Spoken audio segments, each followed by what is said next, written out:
Hello weavers, welcome to our channel just imagine novels. ఈరోజు మన కథ వంశీ మోహన ఎపిసోడ్ 33. సో ఆ టైంలో నువ్వు కాకుండా వేరే ఎవరికైనా ప్లేస్లో ఉంటే వాళ్ళకి నా గురించి ఎవరైనా చెడుగా చెప్పుంటే ఖచ్చితంగా నేను చెడ్డవాడిని, ఏమైనా చేస్తుంటానని నమ్మేవారు, అవునా అంటూ మోహన ఫేస్ని దోసిల్లోకి తీసుకుని, కానీ నువ్వు నా వాళ్ళే నా గురించి నీకు చెడుగా చెప్పి నీ చెల్లిని నేనే మాయం చేశానని చెప్పారు. కానీ నీకదంతా నేనే చేశానంటే 1% కూడా నమ్మకం కలగలేదు. నేను ఆ విధంగా చేయనని బలంగా నమ్మావు, అవునా అని ఆరాధనగా చూస్తూ అడిగాడు క్రిష్. మోహన క్రిష్ చేతి మీద చెయ్యేసి ప్రేమగా అతని కళ్ళలోకి చూస్తూ, నువ్వంటే మొదట్లో కోపం వచ్చింది, కేవలం ఆ రోజు నువ్వు నన్ను అలా వస్తావా అని అడిగినందుకే, కానీ తర్వాత ఎందుకో నేను చెడ్డవాడి కంటే నా మనసు అంగీకరించేది కాదు. నా మీద నిందపడినప్పుడు నువ్వు నన్ను రేవులో కలిసినందుకే చూసిన వాళ్ళు అలా తప్పుడు ప్రచారం చేయడానికి అవకాశం వచ్చిందని నీపై కోపంగా ఉన్నాను. కానీ నువ్వు నా లైఫ్ని ఆ మనోహర్ చేతికి చిక్కకుండా నా వెనుక కొండంత అండగా నిలబడ్డాక ఆ కోపం ఎప్పుడో పోయింది. నీ ఆస్తి అంతస్తుకి నేను తగను. మీ వాళ్ళు నేను నిన్ను మాయ చేసి వాళ్ళలో వేసుకున్నానని అంటారని నీపై లేని కోపం నటించేదాన్ని అని మోహన చెప్పగానే కృష్ణ నవ్వి, అయినో నువ్వు నా వైపు కోపంగా చూసిన ప్రతిసారి నాకు నీ కళ్ళలో కోపం కనబడలేదు, ఇంకేదో కనపడేది. అందుకే నేను కూడా అల్లరిగా నీతో తిట్లు తినేవాడినని నవ్వాడు క్రిష్. మోహన కూడా నవ్వి, నువ్వు ఇంటికి వచ్చినప్పుడు నువ్వు నా తమ్ముడిని నా చెల్లిని కూడా ఒకేలా ట్రీట్ చేశావు. ఏ రోజు నీ చెప్పులో నా చెల్లి పట్ల మరో భావం చూడలేదు. తనని నువ్వు బిడ్డలాగే చూసావని నాకు తెలుసు. ఏ తండ్రి తన బిడ్డని తప్పుడు దృష్టితో చూడ్డు. చందుని నువ్వేదో చేసావంటే నేనెలా నమ్ముతాను? అందుకే నీ వాళ్ళు చెప్పినా కూడా నేను నమ్మలేదు. నన్ను వేరు చేయడానికి నా చెల్లిని అడ్డు పెట్టుకున్నారు మీ వాళ్ళు అనిపించింది. నువ్వు హాస్పిటల్లో ఎవరో మరో అమ్మాయిని తీసుకుని వెళుతుంటే చూసి నాకు బాధ కలిగిందే కానీ అనుమానం కలగలేదు కృష్ణ అంటూ తన మనసులోని ఫీలింగ్స్ బయటపట్టింది మోహన. క్రిష్ ఆమెను అపురూపంగా చూస్తూ, ఇది చాలదా నీకు నేనంటే ఎంత ప్రేమో తెలియడానికి? ప్రేమకి పునాది నమ్మకం అంటారు. మరి నా మీద నీకున్న కొండంత నమ్మకానికి ఏం పేరు పెడతావే అన్నాడు. మోహన నవ్వి, ఏమో అదంతా నాకు తెలీదు. నా కృష్ణ ఎప్పటికీ తప్పు చేయడు. ఇంతకుముందు తప్పు చేసినా అది నిన్ను కోరి వచ్చిన వాళ్ళతో తప్పు చేస్తుంటావని, నీకు నువ్వుగా ఎవరి జీవితంలో నాశనం చేయవని బలంగా నా మనసు కనిపించింది కృష్ణ. అందుకే వాళ్ళు ఎన్ని రకాలుగా నిన్నే దోషించేసి చూపెట్టినా నా మనసు నమ్మలేదు, నా నమ్మకం వమ్ము కాలేదు అంటూ ప్రేమగా క్రిష్ గుండెల్లో వాలింది మోహన. మోహన నుదుటిని ప్రేమగా పెదవులు నిలిపి, నీ కృష్ణ ఎప్పటికీ నీ నమ్మకాన్ని వమ్ము కానివ్వడు. ప్రామిస్. నీ చెల్లిని కూడా క్షేమంగా తీసుకొచ్చి నీకు అప్పగిస్తాను, మాటిస్తున్నా అన్నాడు క్రిష్. ఆ మాటతో మోహన కన్నీళ్లతో కృష్ణ హత్తుకుని, నా చిన్ని క్షేమంగా ఉందని నాకు నమ్మకం ఉంది, కానీ అదెక్కడా, ఎవరి దగ్గర ఎలా ఉందో అని ఆందోళనగా ఉంది కృష్ణ అంది మోహన. నీ చెల్లి నీ ముందుకు రావడానికి ఎంతో టైం లేదు, అదంతా నాకు వదిలే. నిన్నొకటి అడుగుతాను కాదనవుగా అన్నాడు క్రిష్. నువ్వే చేసినా ఆలోచించే చేస్తావని నాకు నమ్మకం ఉంది, అడుగు అంది మోహన. మన చంద్రిక తిరిగొచ్చాక తనకి శరత్కి పెళ్లి చేయాలనుకుంటున్నాను. నీకు ఇష్టమేనా? వాడు అనాథనుకోకు. వాడికి నా తమ్ముడి హోదా ఎప్పుడు ఉంటుంది. అలాగే వాడేమీ లేనివాడు కాదు. నేను ప్రస్తుతం సంపాదించిన దానిలో సగం షేర్ వాడితే. వాడైతే మన చిన్నిని పువ్వుల్లో పెట్టి చూసుకుంటాడేమంటావు? నీకు ఇష్టమేనా అని అడిగాడు క్రిష్. మోహన్ అయోమయంగా, ఏం చెప్తున్నావు? నీకు అర్థమవుతుందా కృష్ణ? అసలు శరత్ గారు ఆల్రెడీ ఒక అమ్మాయిని లవ్ చేశారు. తను ఏదో ప్రాబ్లం ఉందని చెప్పావు. మరి మన చిన్నిని ఎలా ఇచ్చి చేద్దామనుకుంటున్నావు? క్రిష్ నవ్వి, నువ్వే ఆ లాజిక్ ఏంటో ఆలోచించు అంటూ బెడ్ మీద కూర్చున్నాడు.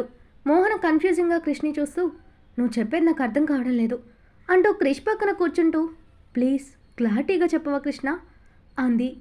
మోహన ఫేస్ మీద పడుతున్న వెంట్రుకలను వేలితో తీసి చెవి వెనక పెడుతూ, నిన్నొకటి అడుగుతాను, బాగా ఆలోచించి నీకు అనిపించింది కరెక్ట్గా చెప్పు అన్నాడు నవ్వుతూ క్రిష్. సరే చెప్తాను అడుగు అంది మోహన.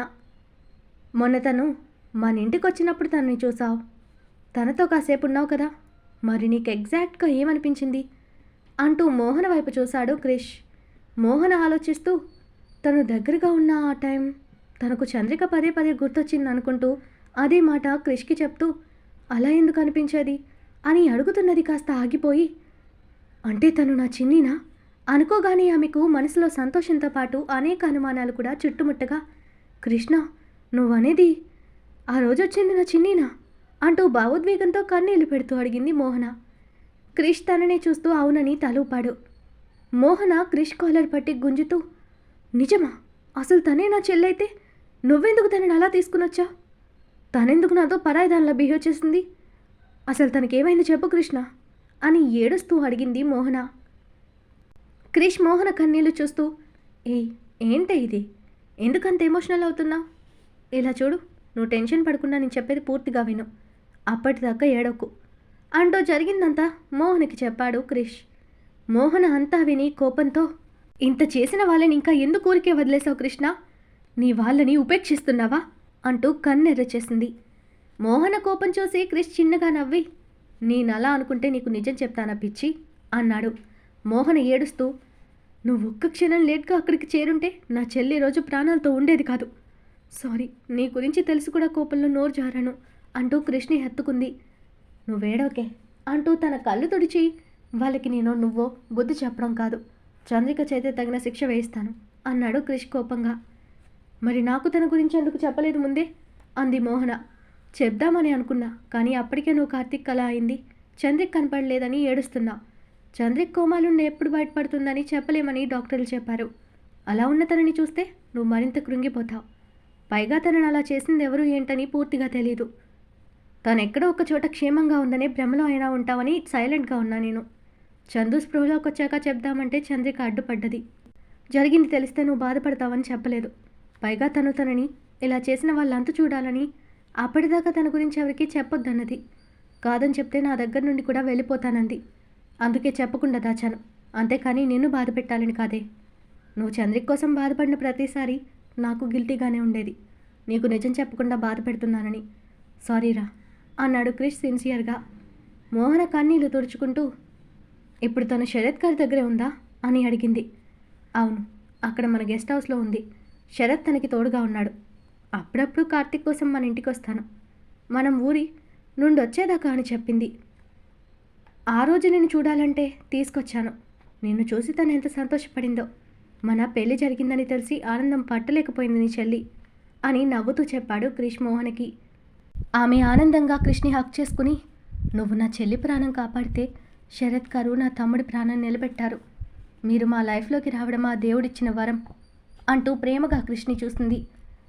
వరం అంటూ పెద్ద మాటలెందుకే, నువ్వు నా భార్య అయినప్పుడు నీ చెల్లి తమ్ముడు నా బాధ్యత కాదా అని నవ్వాడు క్రిష్. మోహన చిరునవ్వుతో క్రిష్ని హక్ చేసుకుని వదిలి అక్కడే ఉన్న కృష్ణయ్య ఫోటో చూస్తూ, సారీ మాధవ, నేను తప్పుగా అర్థం చేసుకుని కోపం చూపించాను, మన్నించు అంటూ చెవులు పట్టుకుని దేవుణ్ణి క్షమాపణ అడిగి క్రిష్ వైపు తిరిగి, నన్ను ఇప్పుడు గుడికి తీసుకెళ్ళవా కృష్ణ? ఆ కన్నయ్య ఈ కన్నయ్యని నా లైఫ్లోకి పంపినందుకు ఆయనకి థ్యాంక్స్ చెప్పాలి అని క్యూట్గా అడిగింది మోహన. క్రిష్ గట్టిగా నవ్వి అలాగే అంటూ ఆమె బుగ్గ మీద ముద్దు పెట్టి, స్నానం చేసొస్తాను, నువ్వాలోపు రెడీ అవ్వు అని టవల్ తీసుకుని కృష్ణానానికి వెళ్ళాడు. ఇక్కడ శరత్ క్రిష్ పంపిన వాడి డీటెయిల్స్ చూస్తూ తన వాళ్ళకి ఆ కార్ నెంబర్ పంపి ఆ డీటెయిల్స్తో పాటు ఆ కార్ ఎక్కడుందో చెప్పమని ఆర్డర్ వేశాడు శరత్. గంటలో వాళ్ళు శరత్కి డీటెయిల్స్, ఆ సుధీర్ ఎక్కడుంది కూడా మెసేజ్ చేశారు. వాడి పని ఎలా పెట్టాలని శరత్ ప్లాన్ వేస్తూ ఉండగా అక్కడికి వచ్చిన చంద్రికను చూసి, చిన్ని త్వరగా రెడీ అవ్వు, నీ మీద పడిన ఆ గొంగలి పురుగుల్లో ఓ పురుగు ఆచూకీ తెలిసింది, దాన్ని నలిపేసి పైకి పంపించొద్దాం అన్నాడు శరత్ సైడ్ స్మైల్తో. చంద్రికకు మొదట అర్థం కాలేదు, కానీ శరత్ నవ్వు చూశాక అర్థమై, నేను ప్రతిరోజు ఆ అవకాశం కోసమే చూస్తున్నా, పదండి వెళ్దాం అంటూ కసిగా పిడికిళ్ళు బిగించింది. వెళ్దాం కానీ ఇలా కాదంటూ ఆమె ఎలా రెడీ అవ్వాలో చెప్పి ఆమె రెడీ అవగానే పద అంటూ చంద్రికను తీసుకుని సుధీర్ ఉన్న ప్లేస్కి స్టార్ట్ అయ్యాడు శరత్. సుధీర్ తనతో వచ్చిన అమ్మాయిని అనుభవించే ఆనందంగా తనతో కలిసి మందు తాగుతూ తన మిగిలిన ఫ్రెండ్స్కి మెసేజ్ చేశాడు. కానీ వాళ్ళెవరూ టచ్లో లేకపోవడంతో బ్యాడ్ లక్ రా, మీకు దీంతో ఎంజాయ్ చేసే ఛాన్స్ మిస్ అయింది అనుకుంటూ తాగుతున్న అమ్మాయి వైపు వంకరగా చూశాడు సుధీర్. తను కూడా ఫాస్ట్ కల్చర్ అనే ముసుగులో విచ్చలవిడితనంతో బ్రతుకుతున్న ఓ పెద్ద కోటీశ్వరుడి కూతురే. Come on baby, once more enjoy చేద్దాం రా అంటూ మత్తు నిండిన చూపులతో అతన్ని రెచ్చగొట్టుతూ పిలిచింది. వాడు కూడా మత్తులో అలాగే బేబీ అంటూ లేచి తనతో కలిసి రూమ్లోకి వెళ్ళగానే లైట్స్ ఒక్కసారిగా ఆఫ్ అయ్యాయి. ఏంటి ఎప్పుడూ లేని పవర్ పోయింది, ఆటోమేటిక్గా జనరేటర్ ఆన్ అవ్వాలి కదా అనుకుంటూ తన ఫోన్లో టార్చ్ ఆన్ చేసి, బేబీ నువ్వు లోపలికి పద వస్తానంటూ తూలుతూ వాచ్మెన్ కోసం బయటకు వచ్చాడు సుధీర్. డోర్ తెరిచిన అతడు గేట్ దగ్గరున్న వాచ్మెన్ని కేక వేసి, రే యాదగిరి, పవర్ పోయింది కనపడలేదా, ఎక్కడ చచ్చావురా, వచ్చి చూడు ప్రాబ్లం ఏంటో అని అరిచాడు సుధీర్. వస్తున్నా సార్ అంటూ యాదగిరి పరుగునొచ్చి, నేను చూస్తాను సార్ అని జనరేటర్ దగ్గరకు పరుగులు తీశాడు. సుధీర్ అలాగే లోపలికి తోలుకుంటూ వెళ్ళాడు. కానీ తన వెనకే మృత్యువు నీడలా తనని వెంటాడడానికి వస్తుందని తెలుసుకోలేకపోయాడు. బేబీ వేర్ ఆర్ యూ అంటూ లోపల నుండి ఆ అమ్మాయి పిలుస్తుంటే కమింగ్ బేబీ అంటూ అతడు స్టెప్స్ ఎక్కి సగం దూరం వెళ్ళగానే ఎదురుగా జుట్టు విరబోసుకుని నోటి వెంట రక్తపు చారికలతో నోరు పెద్దగా తెరిచి చేతులు గాలిలో ఊపుతూ భయంకరమైన శబ్దాలు చేస్తూ గట్టిగా అరవగానే తన తెల్ల చీర ఆ చీకట్లో సైతం కనపడి దయ్యం దయ్యం అని భయంతో అరిచి వెనక్కి పడి మెట్ల మీద నుండి దొర్లుతూ కింద పడిపోయాడు సుధీర్. అతని అరుపుకి లోపలున్న అమ్మాయి బయటకు రాబోతూ చీకట్లో డోర్ తలకి కొట్టుకుని కింద పడి స్పృహ కోల్పోయింది. సుధీర్ కింద పడి నొప్పి కూడా పట్టించుకోలేక భయంతో రే యాదగిరి దెయ్యం ఉంది రారా రారా లోపలికి అని అరిచాడు. కానీ తన గొంతు దాటి మాట బయటకు రాలేదు.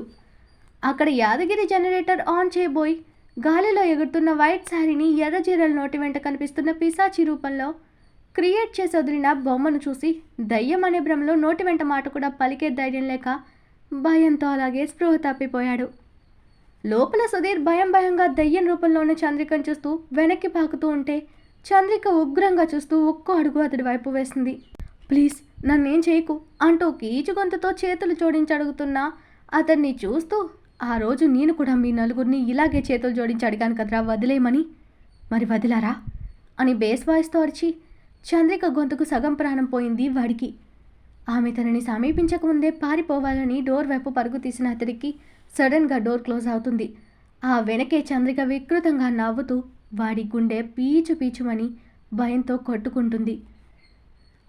అటువైపు డోర్ మూసిన శరత్ విండోస్ అందులో నుండి చంద్రిక పర్ఫార్మెన్స్ చూసి ఇది యాక్ట్ చేసినట్లేదు, జీవించేస్తుంది, నా ఫ్యూచర్ ఏంటో అని ఇమాజిన్ చేసుకుని భయపడ్డాడు పాపం బిడ్డ. సుధీర్ కొల్లంతా చెమటలు పట్టి భయంతో ఇప్పుడో అప్పుడో ఆగిపోయేలా ఉన్న గుండెని పట్టుకుంటూ ప్లీజ్ నన్నేం చెయ్యొద్దు, నీ విషయంలో నా తప్పేం లేదు, మమ్మల్ని ఆ ధీర్ రమ్మంటేనే అక్కడికి వచ్చాం, అయినా నిన్ను మేమేం చేయలేదు కదా, నీ వల్లే ధీర్ కోమాలోకి వెళ్ళాడు, మేము మీ వాళ్ళకు భయపడి ఇలా చాటుగా బతుకుతున్నాం, నువ్వు మా నుంచి తప్పించుకుని పోయి ఏట్లో పడ్డావే కానీ మేమేమైనా నిన్ను చంపామా అంటూ ఆమెని మాటలతో కన్విన్స్ చేయడానికి ట్రై చేశాడు. చంద్రిక కోపంగా రేయ్ ఆ రోజు నేను మీ చేతులకి చిక్కుంటే వదిలేవాళ్ళ, ఆ నరకం అనుభవించే కంటే చావడం మంచిదని నేనే అందులో దూకాను, కానీ నాకు చావాలనే కోరిక కాదు కదరా, అలా చేసింది మీరే కదా, నా చావుకు మీరే కారణం, నేను చచ్చిపోయి ఇలా దయ్యమయ్యానంటే కారణం మీరే, ఎన్నో ఆశలతో కోరికలతో ఊహించుకున్న నా జీవితాన్ని ఒక్క రాత్రితో నాశనం చేసి కాలరాశారు, నాలాంటి ఎందరో జీవితాల్ని నాశనం చేసుంటారా మీరు, వాళ్ళలో మీ అక్క మీ చెల్లిని అమ్మ కనిపించలేదురా మీ కంటికి, ఆడదంటే ఆట బొమ్మరా మీకు, నువ్వు ఈ భూమి మీద బ్రతకాలంటే నువ్వు చేసిన ఒక్క మంచి పని చెప్పరా, నిన్ను ప్రాణాలతో వదిలేస్తాను అంటూ అక్కడున్న చైర్లో కూర్చుంది చంద్రిక. సుధీర్ ఆలోచిస్తూ వాడి జీవితంలో ఎవరికి హెల్ప్ చేసిన సందర్భం అస్సలు గుర్తులేదు. వాడు తన ఫ్రెండ్స్తో కలిసి ఎందరో అమ్మాయిల జీవితాన్ని పాడు చేసినప్పుడు వాళ్ళు చేసిన ఆర్తనాదాలు దీనంగా వేడుకుంటున్న దృశ్యాలు కనిపిస్తుంటే భయంతో చంద్రిక వైపు చూశాడు.